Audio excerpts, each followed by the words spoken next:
Assalamualaikum warahmatullahi wabarakatuh. Saya dengan Merasiwa dengan NIM 2393202040. Di sini saya akan mempresentasikan hasil rangkuman saya selama belajar dari mata kuliah Manajemen Sumber Daya Manusia. Di sini saya akan menginterpretasi pemahaman saya mengenai matkul ini. Sebelumnya, saya ingin menjelaskan terlebih dahulu pengertian dari manajemen sumber daya manusia. Jadi, pengertian dari manajemen sumber daya manusia adalah bidang dalam manajemen yang bertanggung jawab untuk merencanakan, mengorganisasi, mengarahkan, dan mengendalikan kegiatan terkait sumber daya manusia di suatu organisasi. Ini mencakup segala hal yang terkait dengan karyawan, mulai dari perekrutan, pengembangan, evaluasi kinerja, hingga manajemen kompensasi dan manfaat.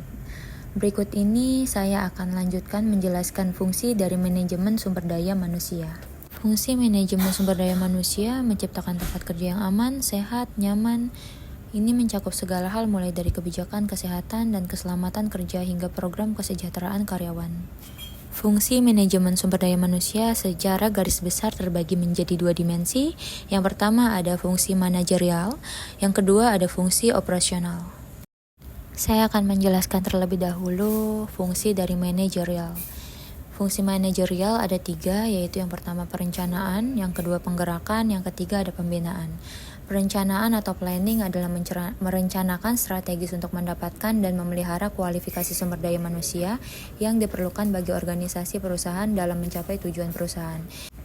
Yang kedua ada penggerakan atau directing, bagian dari proses pengarahan dari pemimpin kepada karyawan agar dapat mempunyai prestasi kerja dengan menggunakan potensi diri.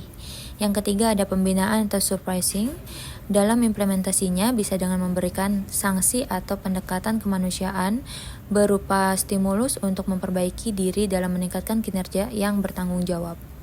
Selanjutnya ada fungsi operasional, yaitu tulang punggung dari setiap perusahaan yang sukses, memastikan roda produksi berputar dengan lancar dan efisien. Fungsi operasional yang pertama adalah pengadaan, yaitu upaya memperoleh orang dengan kualifikasi yang tepat. Yang kedua ada pengembangan, yaitu upaya memperbaiki kapasitas produktivitas manusia agar lebih kompetitif dan unggul. Yang ketiga ada kompensasi, menetapkan sistem remunerasi yang tepat sesuai kontribusi personel terhadap upaya pencapaian tujuan organisasi. Yang keempat ada integrasi, untuk membangkitkan kesadaran personel bahwa mereka merupakan bagian penting dalam organisasi secara keseluruhan. Yang kelima ada perawatan, upaya untuk memelihara dan mempertahankan personel yang produktif agar mereka tetap setia dan loyal.